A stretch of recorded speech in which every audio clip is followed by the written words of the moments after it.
গৌরী সীতানাথ প্রেমানন্দে একবার হরি হরি বল। নিতাই গৌরী সীতানাথ প্রেমানন্দে একবার হরি হরি বল। নিতাই গৌরী সীতানাথ প্রেমানন্দে একবার হরি হরি বল। ভক্তবৃন্দের চরণে আমার কোটি কোটি দণ্ডবৎ প্রণিপাত। পূর্ণ কার্তিক মাস, বৈষ্ণব মতে মাসটির নাম হলো দামোদর মাস, বেদ মতে মাসটির নাম ঊর্জা মাস। এই কার্তিক মাসে রাধা দামোদর ব্রত হয়। কার্তিক হরিবল্লভ, পুরাণ শাস্ত্রে বলা আছে যে কার্তিক মাস ভগবানের অত্যন্ত প্রিয় মাস। এই মাসে ভক্তেরা দামোদর ব্রত পালন করে থাকে। রাধা দাম, কারণ এই মাসের অধিষ্ঠাত্রী দেবতা দামোদর, অধিষ্ঠাত্রী দেবী হলেন রাধা রানী উর্জেশ্বরী। রাধা দামোদরের ব্রত হয় বলে এই কার্তিক ব্রত রাধা দামোদর ব্রত। প্রত্যেক দিন প্রাতে উঠে ভগবান শ্রীহরির জাগরণ, মঙ্গল আরতি, পরে স্নান করে তুলসী সেবা। তুলসী সেবা এই মাসে তুলসী সেবা প্রত্যেক দিনই, কিন্তু কার্তিক মাসে তুলসী সেবার বিশেষ মহিমা। তুলসী সেবা ইয়া তৃষ্ণা নিখিলাদ সঙ্গ সমনি স্পৃষ্টা বপু পাবনি। সকালে উঠে যদি কেউ একবার তুলসীকে দর্শন করেন, নিখিলাঘ সঙ্গ সমনি, অঘ মানে পাপ, নিখিলঘ মানে সমস্ত পাপ, আর যদি সঙ্গ অর্থাৎ পাপের যত সমূহ আছে সব পাপ, সমনি অর্থাৎ সমন মানে জন, তারপরে সমস্ত পাপ ধ্বংস হয়ে যায়। সকালে উঠে যদি একবার তুলসীকে দর্শন করা। ইয়া দৃষ্টা নিখিলাঘ সঙ্ঘ সমনি স্পৃষ্টা বপু পাবনি। স্নান করে তুলসীকে স্নান করিয়ে গোবিন্দ বল্লভাং দেবী ভক্ত চৈতন্য কারিণী স্নাপয়ামি জগদ্ধাত্রী হরিভক্তি প্রদায়। এই বলে তুলসী জল ঢেলে স্নান করাতে হয়। মহাপ্রসাদ জননী সর্ব সৌভাগ্য বর্ধিনী আধি ব্যাধি হরা নিত্যং তুলসী দাং নমস্তুতে। মহাপ্রসাদ জননী, জননী কাকে বলে?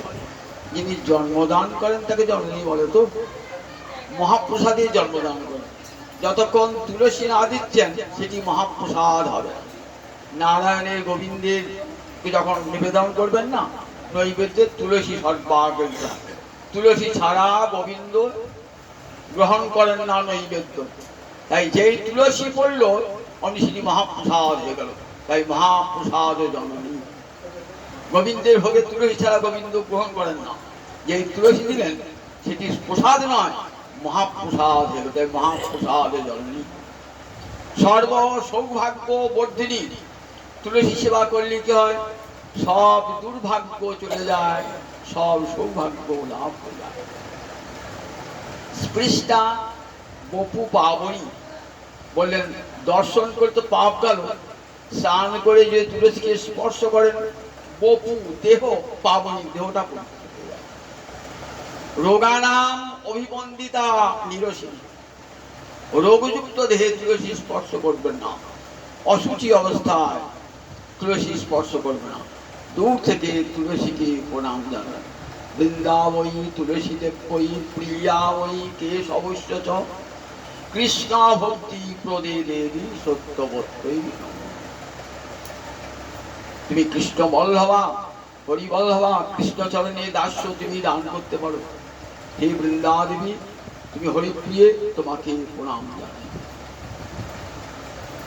রোগানাম অভিবন্দিতা নিরসিনী সিক্তা অন্তকত্রাসিনী। জল ঢেলে স্নান করাবেন। অন্তকথা আছে, অন্ত মানে জম। আমরা জমকে ভয় খাই তো, কিন্তু তুলসীকে জল দান করবেন, জমই আপনাকে দিকে ভয় পাবে। অন্তকথা আছে, শিবটা অন্তকথা। প্রত্যা সত্যি বিধায়িনী ইয়া ভগবত কৃষ্ণস্য সংরোপিতা। গৃহে যদি তুলসী বৃক্ষ রোপণ করেন, সেই তুলসী আপনাকে কোথায় নিয়ে যাবে? প্রত্যা সত্যি বিধায়িনী, অর্থাৎ গোলকে বৈকুণ্ঠে। প্রত্যা সত্যি বিধায়িনী ইয়া ভগবত কৃষ্ণস্য নস্তা তৎচরণে বিমুক্তি ফলদা। আর গোবিন্দ চরণে কটি তুলসী দেবেন? গোবিন্দের এই চরণে 5টে আঙুল, এই চরণে 5টে আঙুল, তো ফাঁক কটা? 4টে করে ফাঁক, 4টে 4টে 8টা। 4টে ফাঁকে বাম চরণে 4টে ফাঁকে 4টে তুলসী, দক্ষিণ চরণে 4টে ফাঁকে 4টে তুলসী। ভালো করে গঙ্গা জলে ধুয়ে তুলসী সিক্ত করে গোবিন্দায়ন বলে গোবিন্দ চরণ। দুই দিকে 2 পত্র, মধ্যে কোমল মঞ্জরি, এই মতো অষ্টপত্র দিবে শ্রদ্ধা করি। মহাপ্রভু বলছেন রঘুনাথ দাস গোস্বামী কেমন করে সেবা করবে বলেন। 2 দিকে 2 পত্র, কচি কচি পাতা আছে, মাঝখানে মঞ্জরি আছে। এমন তুলসী যদি পাওয়া তাহলে সেটা গোবিন্দের আরো পরশীয়। 2 দিকে 2 পত্র, মধ্যে কোমল মঞ্জরি, এই মতো অষ্টপত্র দিবে শ্রদ্ধা করি। তাই কি হয়? বিমুক্তি ফলদা। বিমুক্তি মানে বিশেষ মুক্তি। বিশেষ মুক্তি কাকে বলে? মুক্তির উপরে কৃষ্ণ প্রেম, তাকে বলে বিমুক্তি। পঞ্চম পুরুষার্থ প্রেম মহাধন। মুক্তির উপরেও আছে কৃষ্ণ প্রেম। সেই কৃষ্ণ প্রেম লাভ হয় তুলসীর সেবার দ্বারা। তাই পরম আদরে তুলসী সেবা করবেন। কোন দুর্ভাগ্য আপনার গৃহে আসতে পারবে না। কার্তিক মাস। আর কি করবেন বললেন? অবসর সময়ে ভাগবত সঙ্গত্যা সিনেমা হরি কথা অমৃতম। ভাগবত মানে ভক্ত সঙ্গে, ভক্ত সঙ্গে বসে বসে হরি কথা শুনবেন। অবসর সময়ে রাধা দামোদরের কথা শুনবেন, কৃষ্ণ কথা বসে বসে শুনবেন। সাধু মুখে, ভক্ত মুখে বসে বসে কৃষ্ণ কথা। কার্তিক মাস বললেন দেখো মায়া, কবিরাজ গোস্বামী পাদ চৈতন্য চরিতামৃতে বলছেন মায়াবদ্ধ জীবের নাহি শত কৃষ্ণ জ্ঞান, জীবের কৃপায় কৃষ্ণ কইল বেদ পুরাণ। মায়ার 3টে ত্রিগুণময়ী মায়া, 3টে গুণ, সত্য রজ তম। ত্রিগুণময়ী মায়া কি করে? এই মায়া দিয়ে ভগবান জীবকে বেঁধে রেখে দিয়েছে।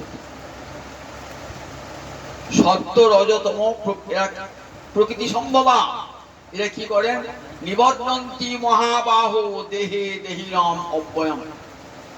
গীতা পর্যন্ত, গীতার একটা যোগের নাম গুণত্রয় বিভাগ যোগ।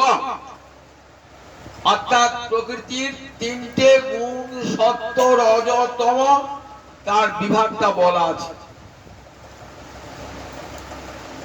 সত্য রজতময়া প্রকৃতি সম্ভবা, প্রকৃতি থেকে উৎপন্ন হয়। এরা কি করে? নিবদ্ধন্তি মহাবাহ। অর্জুনকে বলছেন মহাবাহ বলে সম্বোধন করছেন। মহাবাহু সম্বোধনে মহাবাহ, অর্থাৎ মহান্ত বাহু যস্য, যার বাহু দুটো শক্তিশালী তাকে বলে মহাবাহু। অর্জুনের 2টো বাহুই শক্তিশালী, 2 হাতে তীর চালাতে পারতেন। তাই অর্জুনাটা কি নাম ছিল আপনারা সবাই জানেন? সব্যসাচী। বাম হাতেও তীর চালাতে পারতেন। তাই অর্জুনের 2টি হাতই ছিল মহাবাহু। তাই মহাবাহু।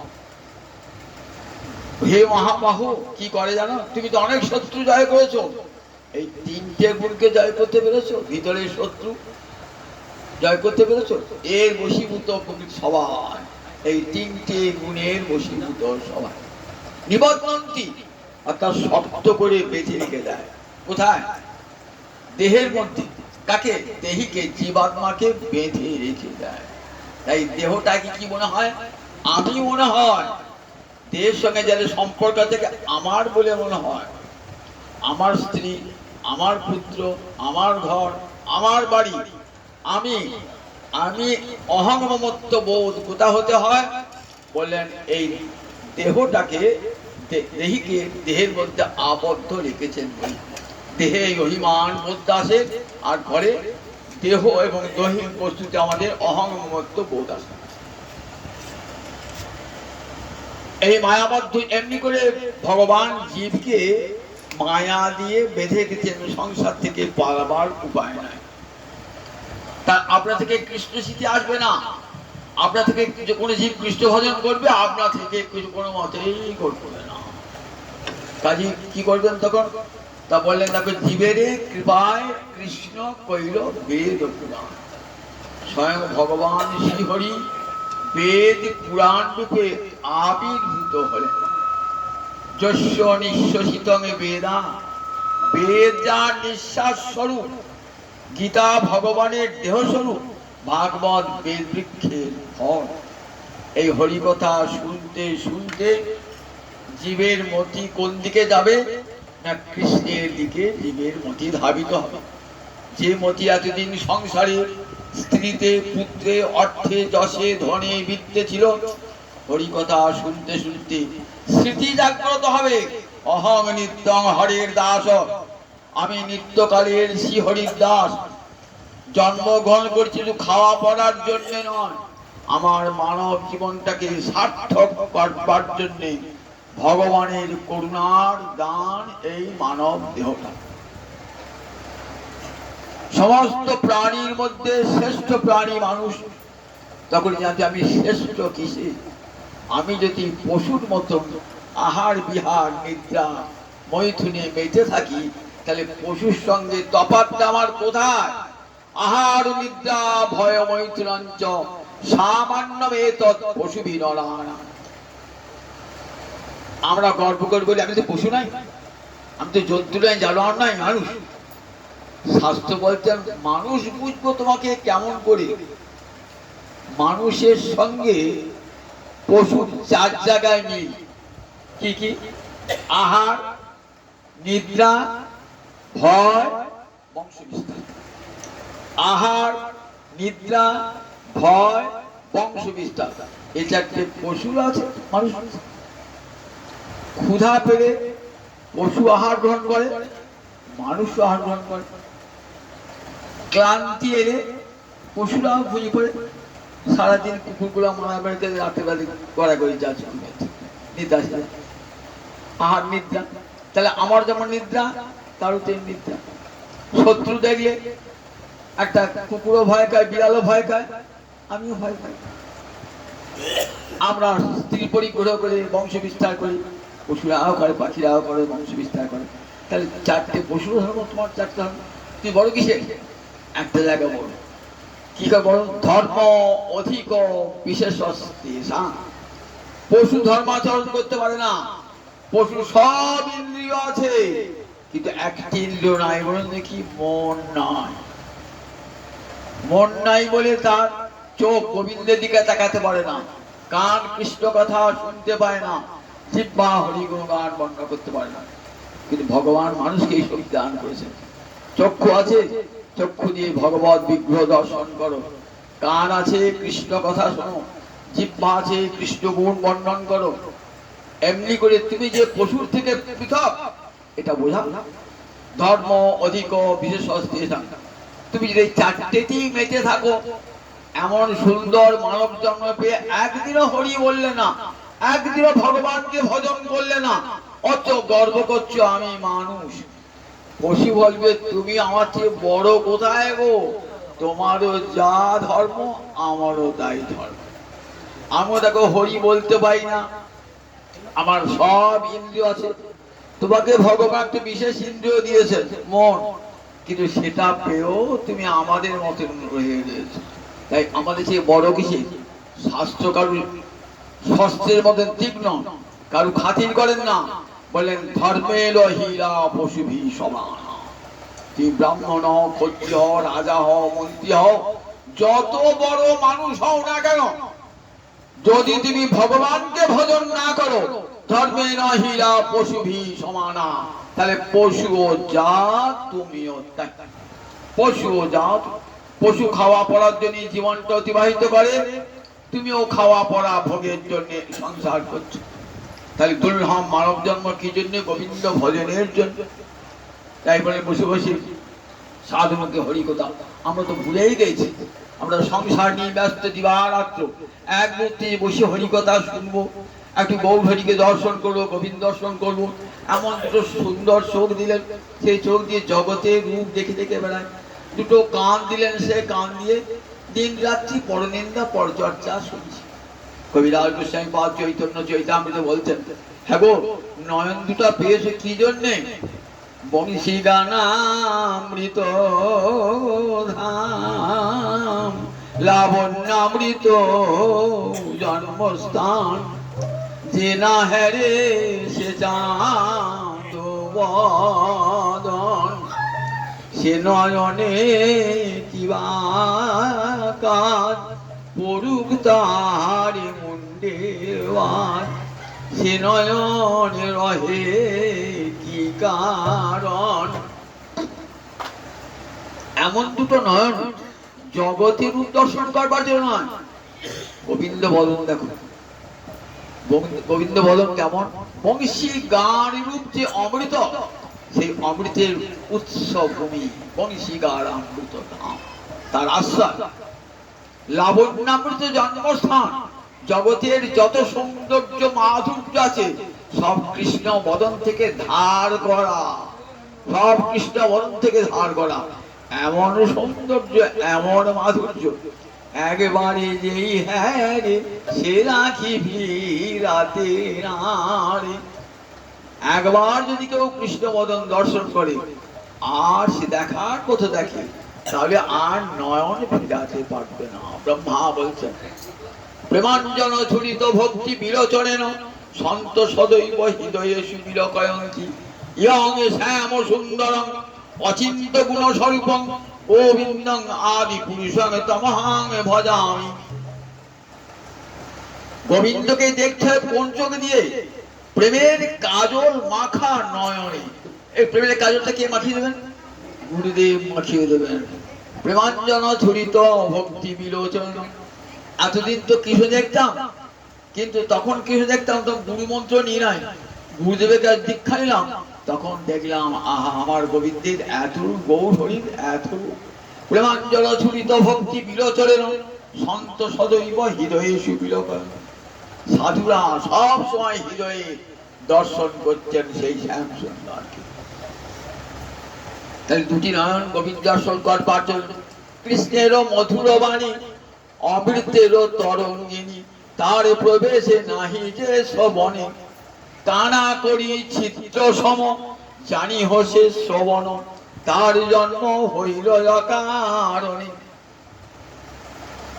গোবিন্দ কথা শুনতে মন চায় না, একটু শুনি মনে বাবা কতক্ষণে শেষ হবে, বা ছাড়া পাড়া হয়ে গেল, আর শুনতে শুধু ঘুম এসে গেল, খানিকটা ঘুম বললাম, মন মনে বাড়ি ঘরে চিন্তাও করলাম খানিকটা। কারণ কৃষ্ণ কথাতে আমাদের বড় অরুচি, বিষয়ের কথায় খুব রুচি। যখন পরনিন্দা পর্যন শুনবে কান খাড়া করে, তারপরে কি হলো, তারপরে কি হলো, তারপরে আর কৃষ্ণ কথা এখন শেষ হয়ে যাবে, এখনই শেষ হয়ে যাবে। কৃষ্ণ কথা শোনাতে এতটুকু রুচি আগ্রহ, ভগবানের কথা রুচি হয় না, কৃষ্ণ কথায় অরুচি, অগ্নিমান্ত দেখা দিয়ে যায়। তাই কৃষ্ণের মধুর বাণী অমৃতের তরঙ্গে। কৃষ্ণ কথা কেমন? অমৃতের নদী, তার প্রবেশ নাহি যে শ্রবণে। যে কান দিয়ে সেই অমৃতের নদী প্রবেশ করলো না, তার জন্ম হইল অকারণে।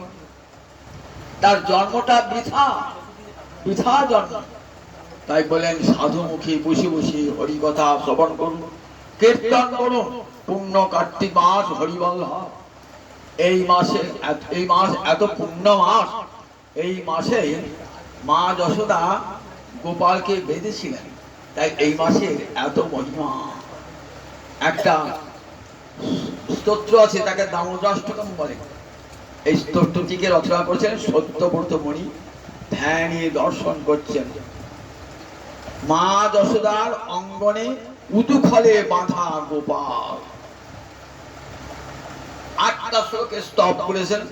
নমামি শরং সচ্চন্দ্র রূপং রসৎকুণ্ডলং গোকুলে ভ্রাজমান যশোদা ভিয়া উদুখলা ধাবমান পরামৃষ্টমত্তং ততদ্রুত গপ্পা। হে ঈশ্বর, তোমাকে প্রণাম জানাই। একটা ছোট্ট বালক দুষ্টুমি করেছে, দধি ভাণ্ড ভেঙেছে, আর মা যশোদা তাকে উদুখলের সঙ্গে বেঁধেছে, তাকে ঈশ্বর বলে প্রণাম করছে। বলে হ্যাঁ, তাকে ঈশ্বর বলে প্রণাম করছে। সুখদেব এই এখন বর্ণন করছেন না। হরিদ্বারে ব্রহ্মকুণ্ডের তটে হাজার হাজার সত্যি মঙ্গলী, কত দেবর্ষি, কত মহর্ষি, কত রাজর্ষি, কত তপস্বী, কত ব্রহ্মচারী, কত জ্ঞানী, কত ধ্যানী, সব হরিদ্বারের ব্রহ্মকুণ্ডের তট আলোকিত করে বসে আছে। আবার আবার বিশাল সন্ত জীব, গৃহী মানুষ, তারাও বসে আছে, কারণ হরিকথা কানে শুনতে ভালো লাগে বলে তারাও বসে আছে হরিদ্বারের ব্রহ্মকুণ্ডের তট আলোকিত করে। সুখদেব ব্যাসনন্দন মায়ের পেটে 12 বছর ছিলেন, জন্মগ্রহণ করি বনে চলে গিয়েছিলেন। সেখান থেকে ভাগবতের শ্লোক শুনিয়ে ব্যাসদেব নিয়ে এসেছেন। সেই সুখদেব আজ হরিদ্বারের ব্রহ্মকুণ্ডের তটে বসেছেন। মহারাজ পরীক্ষিত চরণ ধরিয়ে সোনার সিংহাসনে বসিয়েছেন। ভাগবতকে লিখেছেন সোনার সিংহাসনে। আমি তো আসন্ন মৃত্যু, আমার কর্তব্য কি, এই বলে প্রশ্ন করেছেন। আর সুখদেব বলে চলেছেন, মৌনী সুখদেব আজ হরিকথায় মুখর হয়েছেন। 7 দিন সময়, এই 7 দিনের মধ্যে আমাকে কৃষ্ণ পাদ পদ্ম পেতে হবে। আমি মুক্তি ভুক্তি চাই না, স্বর্গ চাই না, গোবিন্দ চরণের সেবাধিকার। আমার পিতৃ পিতামহ যে গোবিন্দের চরণকে নৌকা করে সংসার সাগর পার হয়েছিল, সেই গোবিন্দের চরণ সেবা আমি চাই। কোন উপায় অবলম্বন করলাম? তখন 7 দিন ব্যাপী শোনালেন হরিকথা। বলছেন মহারাজ 5 দিন হয়ে গেল, 6 দিনের দিন হরিকথা, 5 দিন শুধু হরিভক্তের কথা, 6 দিনের দিন কৃষ্ণ কথা, 7 দিন তো সমান। গোবিন্দের বাল্যলীলা বর্ণনা করছে। একদা গৃহদাসীষু যশোদানন্দ গেহি কর্মান্তর নিযুক্তাসু নির্মমন্থ স্বয়ং দধি। সুখদেব বলছে মহারাজ, একদিন নন্দ মহারাজার পত্নী নন্দরানী অর্থাৎ মা যশোদা স্বয়ং নির্মমন্থ দধি, নিজেই দধি মন্থন করছেন। কেন গো? তিনি তো রানী, তার তো কত দাস দাসী রয়েছে, তাদেরকে দিয়ে বলেন না কেন? বলেন কর্মান্তর নিযুক্তাসু, তারা দাসীসু, তারা অন্য কর্মে ব্যস্ত আছে। এমন কি কর্ম গো যে রাজার এত হাজার হাজার দাস দাসী? বলে ইন্দ্রযজ্ঞ হবে। গোবর্ধন যজ্ঞের আগে ইন্দ্রযজ্ঞ হতো। ইন্দ্রযজ্ঞ কেন হয়? ইন্দ্র বৃষ্টির দেবতা, চাষিরা ইন্দ্র সেবা করে। কেন করে? ইন্দ্র বৃষ্টি দান করবেন, শস্য হবে, তাই ইন্দ্র পূজা হবে। তো কবে ইন্দ্র পূজাটা হবে? প্রতিপদে অন্নকূট উৎসব হয়ে গেল না, ওই যে আগে কি হতো? ইন্দ্রযজ্ঞ হতো। কৃষ্ণ সে চালু করলেন গোবর্ধন সেবা। ইন্দ্র পূজা হবে না, গোবর্ধন পূজা হবে। একদা বলতে কোন দিন? দীপমালিকার দিন। দীপমালিকা কখন হয়?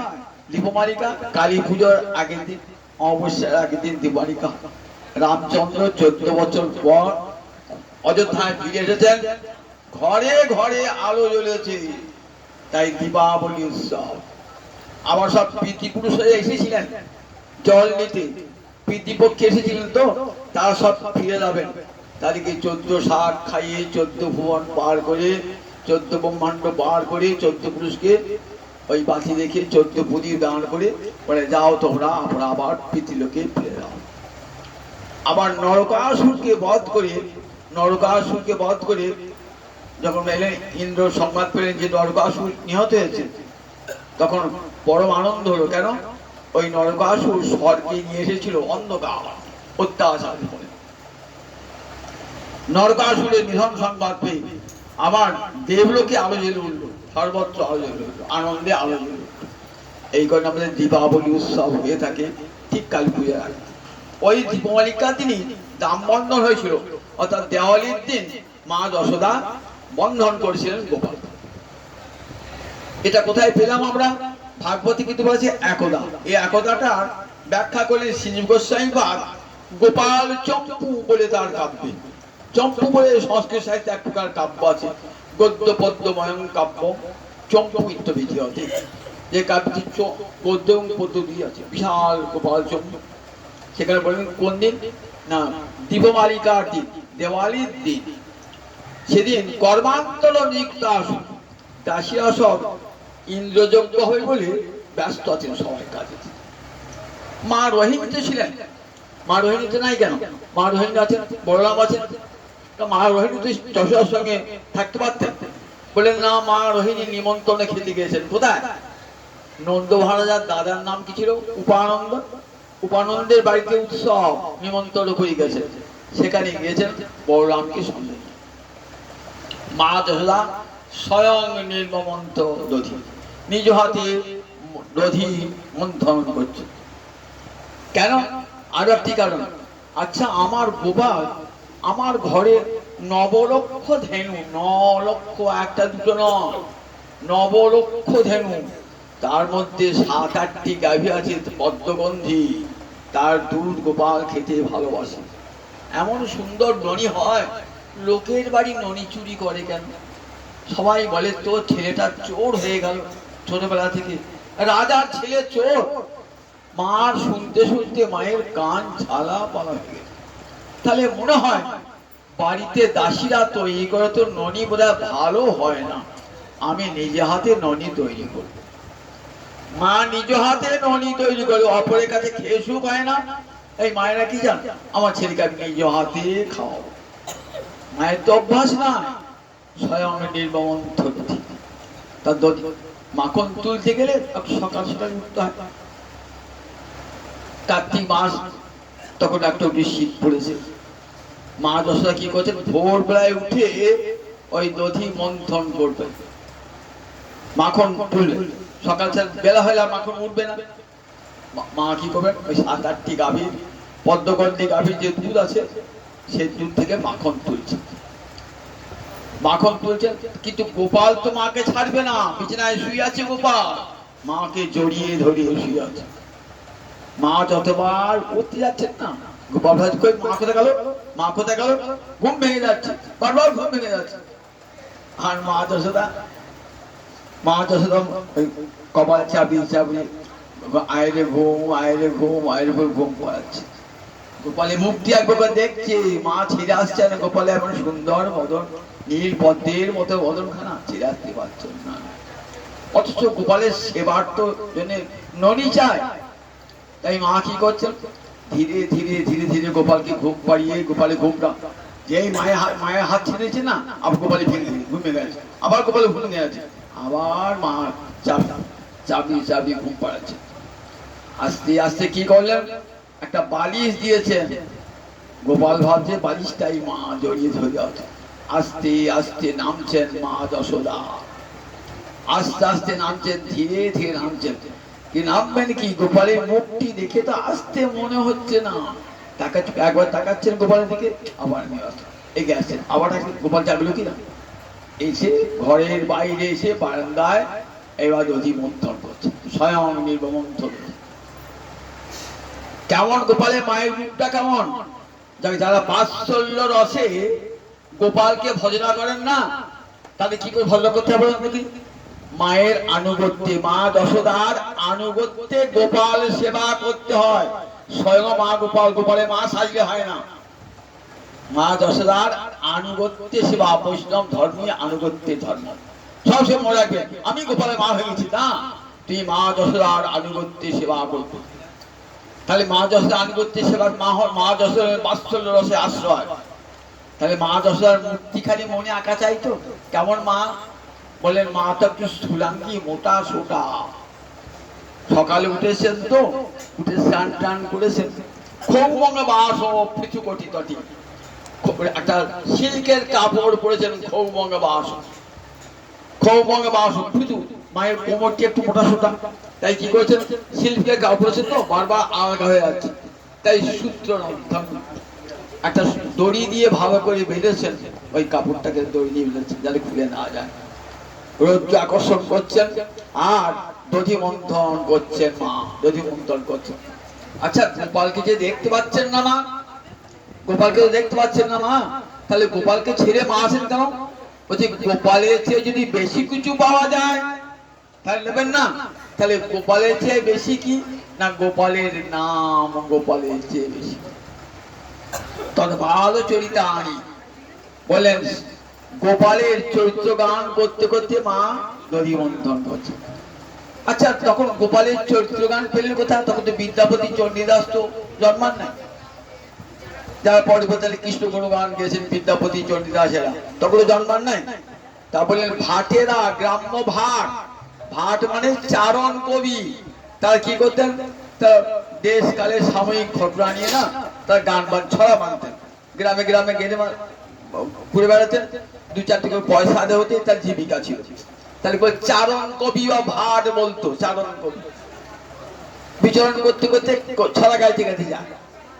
এবার কৃষ্ণের জন্ম থেকে যত কত লীলা সেসব গান সব বেঁধেছেন তারা, প্রতিদিন মায়ের কাছে সেই পুতনা বধ অরাসুর বধের গানগুলি করেন তো, আর মা পয়সা দেন, মায়ের খুব আনন্দ হয় শুনে শুনে, মা শুনে শুনে মায়ের মুখস্থ হয়ে গেছে। তদ বাল চরিতানি গায়ন, সেই গান গাইছে আপন মনে, যারা ভাটেরা যে গানগুলি গান গুনগুন সবাই গান করছেন আর দধি মন্থন করছেন। গোপালে কিন্তু ঘুম ভেঙে গেছে। এইবার গোপাল দেখছেন এ বাবা আমি তো বালিশে হাত দিয়েছি, আমার মা কোথায় গেল, মা কোথায় গেল? এইবার বুঝেছেন মা তো নাই, নামতে হবে খাট পালঙ্ক থেকে নামতে হবে। ছোট্ট 3 বছরের গোপাল ধীরে ধীরে নামছেন। সুখদেব বলছেন দেখো গো, যে একদিন গোলক থেকে ভুলকে নেমে এলো আর পালঙ্ক থেকে নামতে পারছে না, কেমন লীলার মাধুরী। গোলক থেকে ভুলকে নেমে এলো ঠাকুর আমার, আর পালঙ্ক থেকে নামতে পারছে না। একটু করে পাগি এগুচ্ছে, একটু করে পাগি আস্তে আস্তে ধীরে ধীরে ধীরে আসে পালঙ্ক থেকে নেমে। মা কই ঘর শব্দ শুনতে পেয়েছেন তো? মা তো তন্ময় হয়েছে। মায়ের কেমন কৃষ্ণ গুণগান গাইতে গাইতে মায়ের কেমন অবস্থা, স্তন্য দুগ্ধ খরিত হচ্ছে, পুত্র স্নেহ শুদ্ধ কুটে যুগাং। মায়ের দুটি স্তন্যতে ক্ষীরধার মায়ের বার হচ্ছে, আর মার চক্ষু দুটি মুদ্রিত, অঙ্গে 7টি পুলক জেগেছে কৃষ্ণ গুণগান করতে করতে। গোপাল এসে কি করেছে, একবারে দধিবন্তান, দধিবন্তর একটা লম্বা ডাঁট থাকে, দণ্ড থাকে, সেই দণ্ডটাকে চেপে ধরেছে। মা ভাবছে কে চেপে ধরলো, দেখছে আমার গোপাল এসে চেপে ধরেছে। কিছুদিন মাকে ঘোরাতে দেবে না, ঘোরাতে দেবে না। মায়ের তখন গোপালের তখন কেমন অবস্থা, দণ্ড কাম, মায়ের দুধ খাবে, মায়ের দুধ খাবে বলে গোপাল ছুটে এসেছে, ছুটে এসে তাকে স্তন্য কাম একবারে গোপাল ঝাঁপিয়ে পড়েছে মায়ের। দেখুন একবার যে ভগবানকে ডাকবার জন্য যোগীরা, ঋষিরা, ধ্যানীরা, জ্ঞানীরা, যাজ্ঞিক ব্রাহ্মণরা যুগ যুগ ধরে তপস্যা করছেন, আর সেই গোপাল নিজে থেকে এসে মায়ের স্তন্যদুগ্ধ পান করবার জন্য গোপাল ঝাঁপিয়ে পড়লেন মা যশোদার কোলে। কেন যশোদা নাম? যশোদা নাম কেন? যশোদ দদাতি যাসা, যিনি যশ দান করেন তাকে বলে যশোদা। ভগবানের তো অনন্ত যশ, বলে ভগবানের অনন্ত যশ থাকলেও ভগবানকে যশ দান করেছেন মা যশোদা। গোবিন্দ সবাইকে দান করে, আর মা যশোদা গোপালকে দান করেছেন, যশ দান করেছেন। কি যশ দান করেছেন? ভগবান যে ভক্ত বৎসল, ভক্তের হাতে বাঁধা পড়েন ভক্ত বৎসল, এই যে যশ কখন ছড়ালো, মা যশোদা যখন দাম বন্ধন করলেন। নান্তং ন বহির্যস্য ন পূর্বং না পিছাপরং, যার অন্তর নাই বাহির নাই, যার পূর্ব নাই অপর নাই, সেই ভগবানকে মা যশোদা বন্ধন করেছিলেন। এই যশটা কে দান করেছিলেন? যে গোবিন্দ আমার ভক্তবৎসল, ভক্ত বাৎসল্য তার বড় গুণ, বড় যশ, সে যশ দান করেছিলেন মা যশোদা। তাই নাম যশোদা। যশো দদাতি যাসা, যিনি যশ দান করেন, কাকে যশ দান করেন? ভগবান শ্রীহরিকে যশ দান করেছেন, তাই যশোদা। দেখুন একবার মায়ের কোলে এসে চেপেছে। আচ্ছা বলে যুগ যুগ ধরে যাজ্ঞিক ব্রাহ্মণের আজ যজ্ঞ করছে, আবির আবির ভয় এদি, এসো পরব্রহ্ম এসো আমাদের এই যজ্ঞবেদিতে এসো। জগতে কেউ দেখেছেন ভগবান এসেছেন যজ্ঞবেদিতে যজ্ঞের আহুতি গ্রহণ করবার জন্য? শুকদেব বলছে আজ দেখো যোগী জ্ঞানী ধ্যানী, আজ দেখো দেখো স্বয়ং ভগবান স্তন্য কাম। কামনা বাসনা কাজ জন্মায়? প্রকৃতির গুণ তো কামনা বাসনা। আজ গোবিন্দের দেখুন কেমন ভক্তের দেওয়া আহার গ্রহণ করবার, স্তন্য দুগ্ধ পান করবার জন্য ভগবান ছুটে এসে মায়ের কোলে ঝাঁপিয়ে পড়েছে। মায়ের কোলে ঝাঁপিয়ে পড়েছে। স্তন্য কাম তব অঙ্কম আরুগম অপায়ত। মা যশোদা তাকে কোলে করে দুধ খাওয়াচ্ছেন, কোলে করে দুধ খাওয়াচ্ছেন। স্তন দুটো ভারী হয়ে গেছিল, গোপালকে খাওয়াতে হবে তো এবার দুধ, দুধ খাওয়াচ্ছেন। দুই মুখ দিয়ে, গোপালের মুখ দিয়ে ওই দুই স্তনের দুগ্ধ একবার দুপাশে করি করি করছে। একদিন মা দেখেছেন ওই গোপালের মুখবিবরে অনন্ত কোটি ব্রহ্মাণ্ড, গোপালে এত ছোট্ট হাঁপুকে অনন্ত কোটি ব্রহ্মাণ্ড দেখুন। আর আজকে মায়ের দেওয়া দুধ সেটি দুপাশে গড়িয়ে গড়িয়ে পড়ছে। সর্বার ক্ষমতা গোপালকে করে, গোপালে মা যশোদার করে গোপাল। এই দৃশ্য থাকলে তো ভালো হয়, আমরা তো এই দৃশ্য দেখতে চাই। মা গোপাল আর প্রতিমা একবার সাক্ষাৎ বাৎসল্য রসের প্রতিমা। সুখদেব ধানে দর্শন করছে তো মাতৃ প্রতিমা দর্শন করছেন, মায়ের রূপটা দর্শন করছেন। মা যশোদার করে গোপাল প্রতিমা যেন বাৎসল্য রসের প্রতিমা। তা প্রতিমা থাকলে পুজো করতে হয়, একটা প্রতিমা নেন সরস্বতী লক্ষ্মী পুজো করতে হয় না, ফুল দিয়ে পুজো করতে হয় তো। সুখদেব মনে ভাবতেন এই যে মাতৃ প্রতিমা, এই যে বাৎসল্য রসের প্রতিমা, এর পুজো হচ্ছে কয়? বলে হ্যাঁ পুজো হচ্ছে। কি করে পুজো হচ্ছে? কবর বিগলত, এই কবর থেকে মাথা কবরী থেকে কবরী বিগলত মালতী ফুল খসে খসে পড়ছে। কেন? মা তো ঘর্ষণ করছেন। আর মায়ের চুলের খোপা থেকে ওই ফুলগুলো খসে খসে পড়ছে মায়ের চরণে। সুখদেব ধ্যানে দর্শন করছেন, ফুলগুলো যেন নেমে আসছে দেবী তোমার চরণে যাব বলে। এদিকে সুখদেব হরিদ্বারে ওই মাতৃমূর্তি দর্শন করছেন তো, টস টস টস করছে, গঙ্গা জল যেন পড়ছে। মায়ের পূজা হয়ে গেল, গঙ্গা জল আর ফুল দিয়ে মায়ের পূজা হল। দর্শন করছেন, দেখুন ধ্যানে কিছুক্ষণ দেখুন এই মায়ের মূর্তিটা, মা যশোদার কোলে গোপাল। এমনি থাকতে ভালো হয়, কিন্তু যোগমায়ের উদ্দেশ্য আলাদা। যোগমায়ের কি করলেন? লীলা ঘুরি সঙ্গে সঙ্গে গোপালের জন্য যেমন মাখন তুলছেন না, আবার গোপাল ক্ষীর খেতে খুব ভালোবাসে। ক্ষীর খেতে গেলে কি হয়? দুধটাকে ফুটিয়ে ফুটিয়ে ফুটিয়ে ফুটিয়ে ফুটিয়ে ফুটিয়ে গাঢ় করতে হয়। একটা উনুনে চাপিয়ে দিয়েছে, সে দুধ ফুটছে, ফুটতে ফুটতে উথলিয়ে পড়েছে। আগুনে যেই পুড়েছে না, ফোড়া ফোড়া গন্ধ বেরিয়েছে। এই মা, আমরা যে গোপাল খেতে হবে না, গোপাল খেতে হবে না, তখন কি করবে মা? তাড়াতাড়ি গোপালকে নামিয়ে দিয়েছে কোল থেকে। কোল থেকে নামিয়ে কি করছেন? ছুটে গিয়ে দুধটা নামাচ্ছেন, দুধটা নামাচ্ছেন, দুধটা নামিয়ে যাতে গোপাল আমার ক্ষীরটা খেতে পারে বলে। দুধটা যদি পুড়ে যায় তাহলে বন্ধ হবে, সে তো গোপাল আমার খেতে পারবে না। তাই মা ছুটে গেলেন গোপালকে ফেলে দিয়ে। এখন ভক্তরা প্রশ্ন, আচ্ছা ভগবানকে ফেলে দিয়ে কেউ পড়ায় এমনি করে জগতে ভগবানকে? তা বলছে ভগবানের চেয়ে বড় জিনিস যদি কেউ পায় তাহলে ভগবান ফেলে দেবে না? ভগবানের চেয়ে বড় জিনিস পায়। মা মায়ের কোলে গোপাল, মা গোপালকে ফেলে দিয়ে চলে গেল। ভগবানকে ফেলে দিয়ে কেউ যায়? বললেন যায়। কে যায়? তারা পূর্য রসে যারা জানে না তারা জানে না। ব্রজের মায়েরা কি জান, গোপালের চেয়ে আমার গোপালের সেবাটা বড়। ওই ক্ষীর খাবে আমার গোপাল, তাই মায়ের সেবাটা হয়। এই জগতে মায়েরা দেখেন না, ছেলে মা এটি খেতে ভালোবাসে সেটি খেতে ভালোবাসে, মা নিজ হাতে রান্না ঘরে ঢুকে পড়ছে। ছেলে একটু কাঁদে কাঁদুক, ক্ষতি হবে না, কিন্তু আমার গোপালের জন্য ক্ষীরটা যেন নষ্ট না হয়ে যায়। গোপালকে নামিয়ে দিয়ে গিয়ে মা করেছেন কি, উনুন থেকে ওই ক্ষীরটা নামিয়েছে।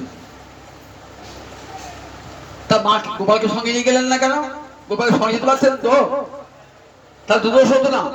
বলে কি করে, মা তো সুলাঙ্গি মোটা সুটা, গোপালকে নিয়ে যেতে গেলে কি হয় বললেন, পতন ভিত্তা, অর্থাৎ গোপাল যদি আমার হাত থেকে মাটিতে পড়ে যায় তাহলে গোপালের অঙ্গে কত লাগবে। তাই মা একাকী গতবতী, মা একাকী গেলেন, গোপালকে নামিয়ে মা ধীরে ধীরে যাচ্ছে। শ্রীজীব গোস্বামী পাদ গোপাল চম্পতি করে সব বর্ণনা করছে, বিস্তার করে বর্ণনা করছে। ধীরে ধীরে মা যাচ্ছেন, পতন ভিত্তা, যদি পড়ে যায় গোপালকে নামিয়ে দিলেন। গোপালের কিন্তু এইবার রাগ হয়ে গেছে। আগে দেখলেন কামনা তো আবার ক্রোধ, সঞ্জাত কোপ, মা আমাকে ফেলে দিয়ে পালালো, খুব রাগ হয়েছে। কি করে বুঝলেন? রাগ হলে কি হবে, ঠোঁট কাঁপে, গোপালের ঠোঁট কাঁপছে, দাঁত দিয়ে চেপে ধরেছে ঠোঁটটা, ঠিক আছে? খুব রাগ হয়েছে গোপালের। গোপালের যখন রাগ হয়েছে না, তো মনে ভাবছে দাঁড়া, মায়ের ক্ষতি আমি করব। তারপর রাগ হয়ে যায়, ক্ষতি করতে হবে তো। দেখছে মাখন নামানো হাঁড়িটা, কি করা যায়, কি বুদ্ধি দেখুন। 3 বছরের ছেলে কি বুদ্ধি, একটা নুড়ি পাথর খুঁজে নিয়ে এলেন। নুড়ি পাথরটি খুঁজে এনে একবারে হাঁড়ির পিছনে টোকা মেরেছেন। মাটি হাঁড়ি তো, পাথর ধাক্কা সহ্য করতে পারে, সব পুড়ে গেছে। যেই করেছেন না, এইবার অপরাধ বোধ হচ্ছে, এইবার মা আসে তোমাকে বগিবে, এইবার তো মা আমাকে বগিবে এসে। মায়ের দধিটাই ভেঙে দিয়ে, দধি ভাঁড়টা ভেঙে দিয়েছে। মায়ের বকানি খাবে, কি করা যায়, কোথা পালানো যায়, মনে ভাবছেন। মাথা ধরে ফেলবে, ছুটে বেড়ায়, আর গোটা বারান্দাময় সেই মাখন হয়ে গেছে। ছুটে পালিয়ে গোপাল কি করেছেন, যে ঘরটা মা সহসা ঢোকে না সেই ঘরে ঢুকেছে। ঢুকে আবার বেরিয়ে যাবার দরজাটা খুলে রেখে দিয়েছে, যদি মা পিছু পিছু আসে, কি ছাড়া আসে, দরজাটা খুলে রেখে দিয়েছে। একবার দেখছে আর একবার কি করছে, উপরে শিকে টাঙানো আছে সব ভার, ভারে ভারে সব ননি মাখন আছে তো, সেগুলো সব নামাচ্ছে, এগুলো কাছে আছে, খাচ্ছে, ডাকছে বানর গুলোকে, আয় আয়। সব বানর গুলো বসে আছে, বানর গুলো সব বানর গুলোকে নিয়ে এসছে। বাইরে বারান্দা, বাইরে থেকে বেরিয়ে উঠোনে এসেছে। উঠোনে একটা উদুখল, বিশাল উদুখল। উদুখলে কি হবে দেখেনি, ওই গম টম সব পেছানো হয়, হামাল দিস্তার মতন বিরাট কাঠে, এবারে 8-10 মণ ভারী, বিশাল। সেইটুকু কুকুর করা আছে, কুকুর করে সে চেয়ারের মতো হয়েছে, সেখানে গোপাল বসেছে। গোপাল বাবু সেজে বসে বানরগুলোকে চায়, ইচ্ছা মতো খা, নিজে খাচ্ছে আর ইচ্ছা মতো ওই বানরগুলোকে খাওয়াচ্ছে। নে, একদিন রাম অবতারে সেতু বন্ধুতে সাহায্য করেছিল তো, তখন খাওয়াতে পারে না, খা, ইচ্ছা মতো খা, কখনো খা, ননি খা, ডাকই খা। মা ভাবছে গোপাল গেল কোথায়, দইয়ের ভাতটা ভাঙা, কে ভাঙা, পাড়ার কোন ছেলে পেয়ে নাকি কোনো কুকুর বিড়াল, কই কুকুর বিড়াল তো ঢোকে নাই, আর পাড়ার কোনো ছেলে এসে ভাঙতে সাহস করবে না, তাহলে সসুতস্য করব, এ আমার ছেলেরই কাজ, আমার দুষ্ট গোপালেরই কাজ বটে। তা গোপাল গেল কোথায়, গোপাল গেল কোথায়? দেখছেন গোপাল তো দই বানিয়ে চলে গিয়েছে, দিয়েছেন তো পায়ের ছাপ, দই মাখা পায়ের ছাপ পড়েছে। মা বলছে তুই আমার চেয়ে বেশি বুদ্ধিমান, তুই তো আমার পেটে হয়েছিস, আমার চেয়ে বেশি বুদ্ধি। ওই দেখ বোকার মতন চরণ চিহ্ন রেখে গেছে। সুখদেব বলছেন দেখো গো, মাখন বলছি আমি তোমার সেবায় লাগলাম না, আর তোমার চরণের সেবা করবো আমি, তাই চরণে লেগেছে, চরণে লেগেছে, মাখন লেগেছে, সেই দধিকীর্ণ চরণ চিহ্নে দই মাখা চরণের ছাপ পড়তে পড়তে মা যাচ্ছেন, দেখতে সে দই মাখা চরণের ছাপ দেখতে দেখতে যাচ্ছেন। কোথায় গোপাল কোথায় গেল, গোপাল কোথায় গেল। মা যাচ্ছেন কেমন, খুব ধীর গতিতে। মায়ের মায়ের পায়েতে মল আছে, শব্দ হয় যদি শব্দের উপরে গোপালটা পালাবে, একটু উঁচু করে তুলেছেন যাতে মলের শব্দ না হয়। ধীরে ধীরে ধীরে ধীরে যাচ্ছেন মা, পা টিপে টিপে যাচ্ছেন, গোপাল যেন আমার পায়ের শব্দ না হয়। আর গোপাল তো চোর, চোরের চারটে চোখ হয়, আমাদের দুটো চোখ, চোরের চারটে চোখ। দেখছে কোথায় আমার মা আসছে নাকি, আমার মা আসছে নাকি, একবার খাওয়াচ্ছে বানরগণকে আর একবার পাখিটাকে দেখছে। পা টিপে দেখছেন ঠুং ঠাং শব্দ উঠছে। তখন মা যশোদা ঠিক এই ঘরে ঢুকেছে। সেই ঘরে ঢুকে দেখছি, সেই ঘরে ঢুকে দেখছি যে ঘর থেকে বেরিয়ে গেছে, উঠোনে বসে আছে ওই উঁচু ফলের উপরে, ইচ্ছা মতো বানরকে খাওয়াচ্ছে, ইচ্ছা মতো বানরকে। মা কি করছে, হাতে একটা লাঠি নিয়েছেন, ছেলেটাকে শাসন করবার জন্য হাতে একটা লাঠি নিয়েছেন। পা টিপে টিপে যাচ্ছেন গোপাল মা যশোদা। আর গোপাল একবার পিছনে তাকাচ্ছে, ভাবছে মা দেখতে পাবে না। বানর গুলো সব দেখতে পেয়েছে মাকে লাঠি হাতে। বানর গুলা তো গোপালের কাছে বসে খাচ্ছিল, তো মায়ের হাতে লাঠি দিকে তাড়াতাড়ি গাছে উঠে পড়েছে। গোপাল ভাবছে পালালো কেন, বানর গুলো পালালো কেন, পিছনে তাকিয়ে দেখছে মায়ের হাতে লাঠি, মায়ের হাতে।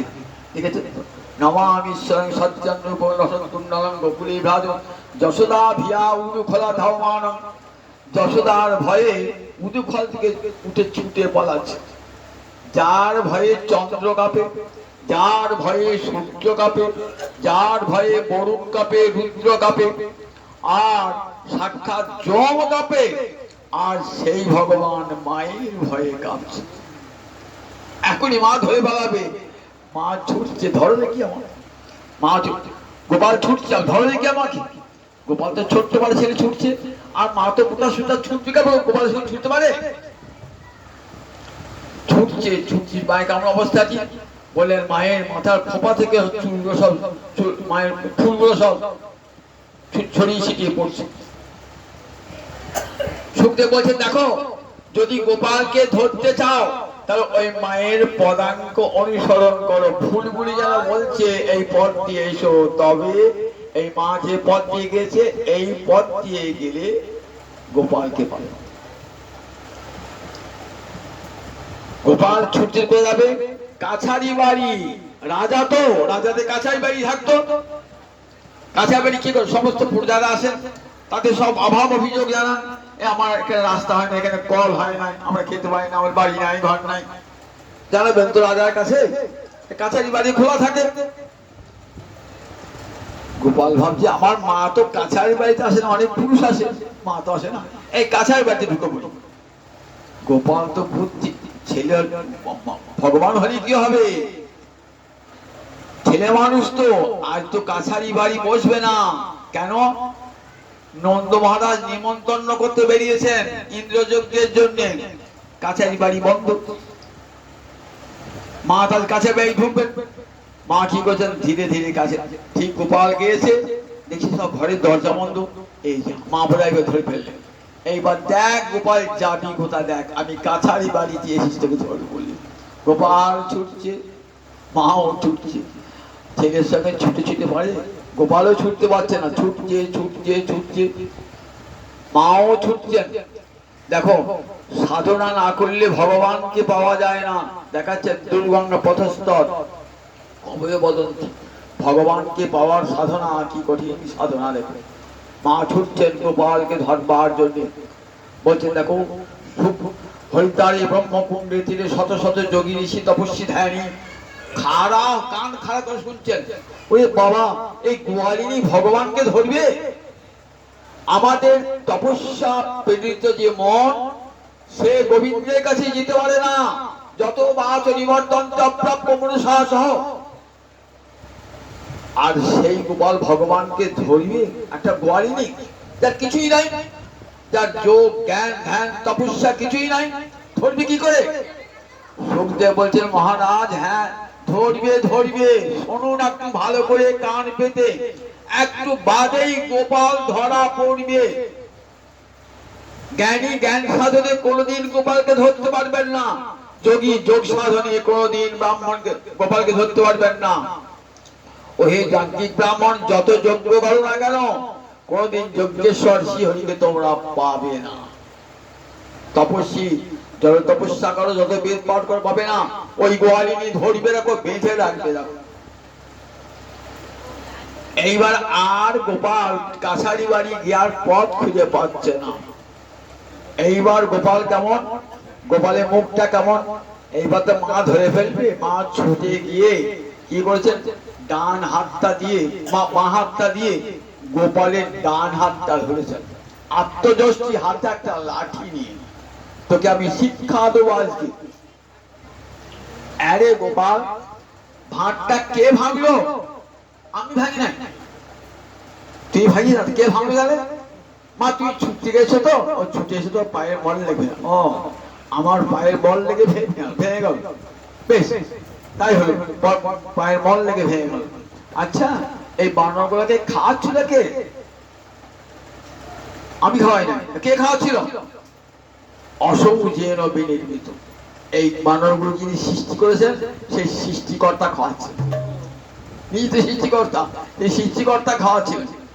চল গোপাল তোর বড় বড় পাকা পাকা কথা হয়ে থাকে, চল আজ তোকে আমি দণ্ডদান করবোই বলে মা সেগুলো হাতে রাখি। মা আমি দধি ভাণ্ড ভাঙি নাই মা, আমায় তুমি মেরো না মা, আমি দধি ভাণ্ড ভাঙি নাই মা, বলি আমায় তুমি মেরো না মা।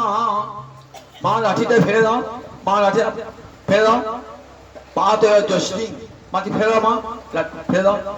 না না তোকে শিক্ষা দান করবো আজকে, ভগবানকে শিক্ষা দান করবেন, যিনি অন্তর্যামী রূপে জগতের শিক্ষা গুরু তাকে শিক্ষা দান করবেন। দেখুন মা হাতে রাখি, লোকের বাড়ি চুরি চুরি বেড়াস, লোকে সবাই তোকে বলে ননি চোর বলে বেড়ে। আমার কথা শুনতে কত খারাপ লাগে, আমার ছেলে চোর, সব মাইনে কান লাগবে না, ছেলে চোর, আজ তোকে দণ্ডদান করবো। হাতে দেখেছেন গোপাল তখন কামড়া বাতা ভূদং মুহুর নেত্র যুগ্মং কলাম ভোজ যুগ্মের সাধন করে রুদন্তং কাঁদছেন, আবার মুখে হাসি, দুষ্টুমি হাসি দুটি আছে, বদমাইশির হাসিটি আছে মুখেতে, আবার রুদন্তং কাঁদছেন। কি করছেন? কলম ভোজ যুগ্মে না, এই দুটো হাত করকমল দিয়ে কি করছেন? রুদন্তং চোখ মুছছে।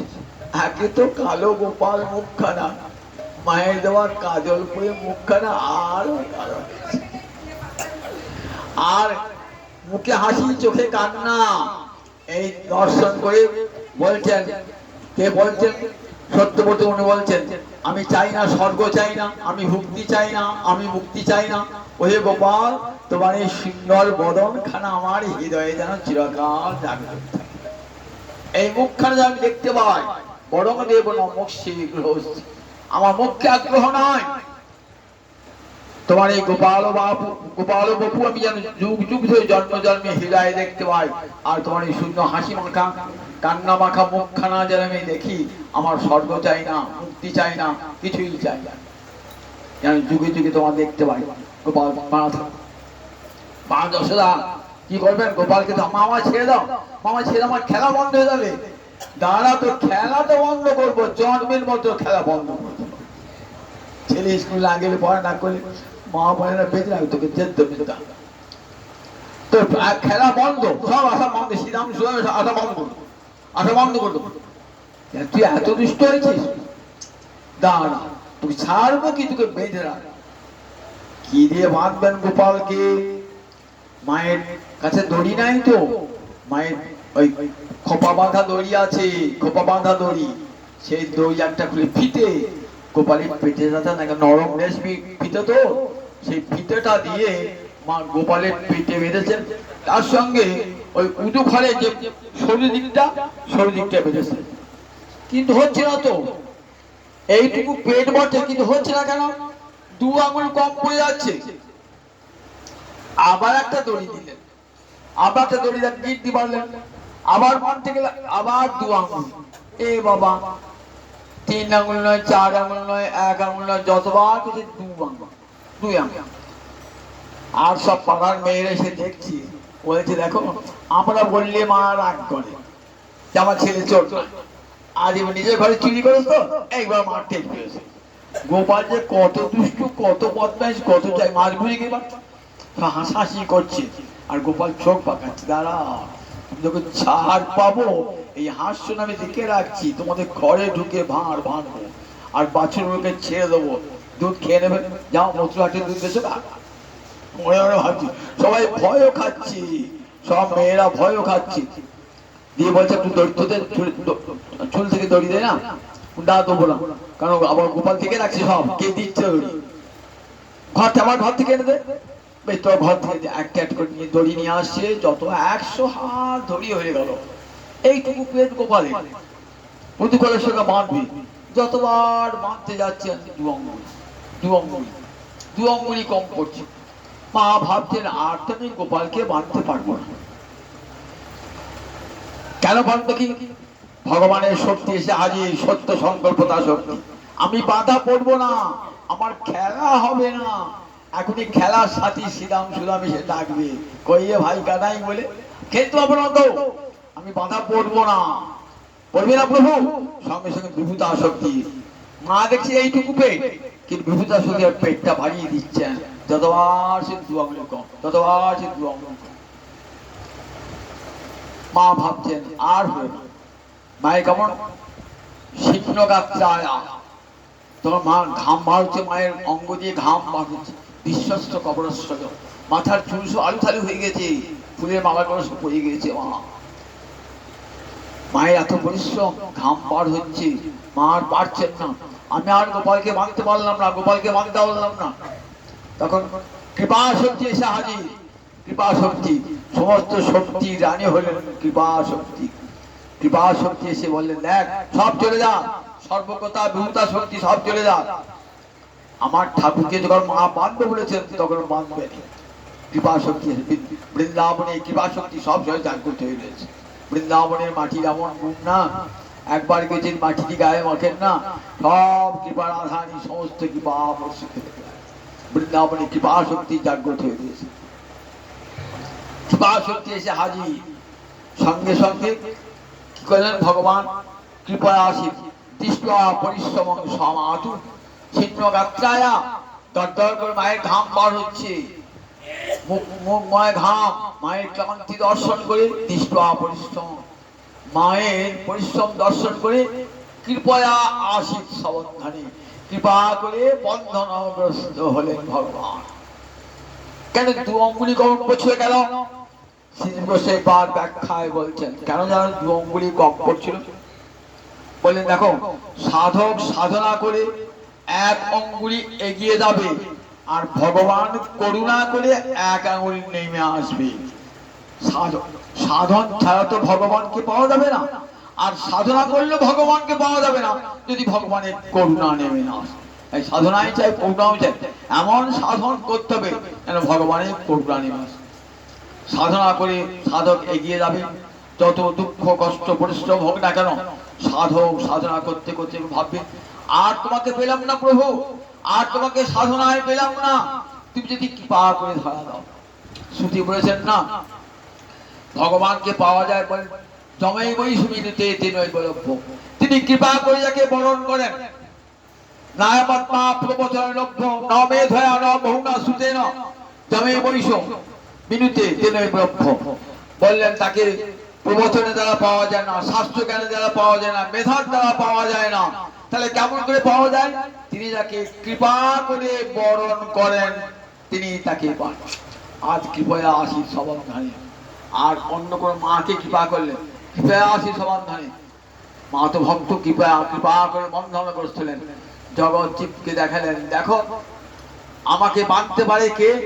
এই মা যশোদার মতন দাম এই প্রেমের রজ্জু যে তৈরি করবে আমি তার গৃহে চিরকালে বাধা থাকি।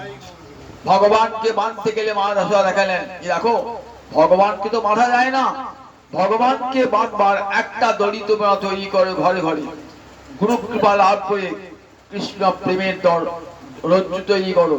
সেই রজ্জু তৈরি করে ভগবান চিরকাল তোমার ঘরে বাঁধা থাকবে। কৃপয়া আশীষ সবন্ধনে ভগবান বন্ধগ্রস্ত।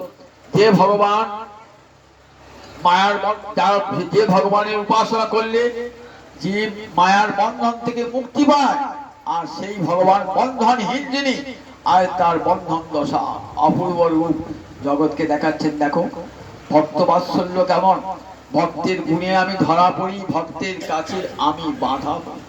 তাই সুখদেব বলছে শেষকালে মন্তব্য, দেখো মা যশোদা যে কৃপা লাভ করেছিলেন, সেই কৃপা নেমং বিনিচ্ছ নশ্রী ভব নশ্রীরূপী অপ্রসংশয়া প্রসাদং লেভিরে গোপী যত্তপ্রাপ বিমুক্তিদান।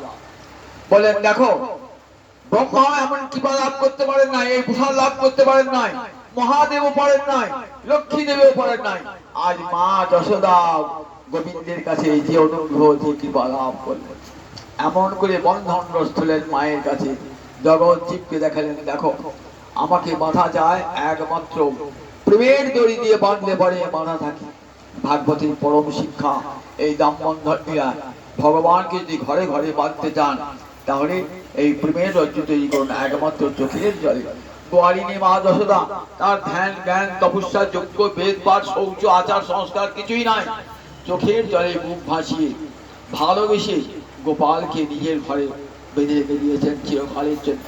আমরাও গোপালকে চিরকাল বেঁধে রাখতে হবে যদি ওই মা যশোদার আনুগত্যে ওই প্রেমের দ্বারা তৈরি করতে পারি, তাহলে গোপাল আমাদের ঘরেও বাঁধা থাকবে। এই বাঁধা তো রয়েছে, এই বাঁধাটা খুলবে কে পরের দিন সেটা আলোচনা হবে। কে খুলবে এবার? মা যশোদা বেঁধেছেন তো, তাহলে প্রেমের দ্বার দড়িটা খুলবে কে? প্রেমিক ভক্ত ছাড়া এই প্রেমের দ্বার খুলতে পারবেন না। এটি খুলবে সে নন্দ মহারাজ। আবার আগামী দিন যেখানে পাঠ করবো সেখানে শোনাবো কেমন করে। আজ পুকুর বাড়িতে গোপাল বাঁধা থাকুক চিরকালের জন্য, আশীর্বাদ বর্ষিত হোক। জয় নিতাই জয় নিতাই জয় নিতাই। আমার মহাপ্রভু করুণার দান এই শ্রীমদ ভাগবত। ভাগবতীর কথা শুনে, হরি কথা শুনে ভক্তি লাভ হোক, ভক্তি লাভ হোক।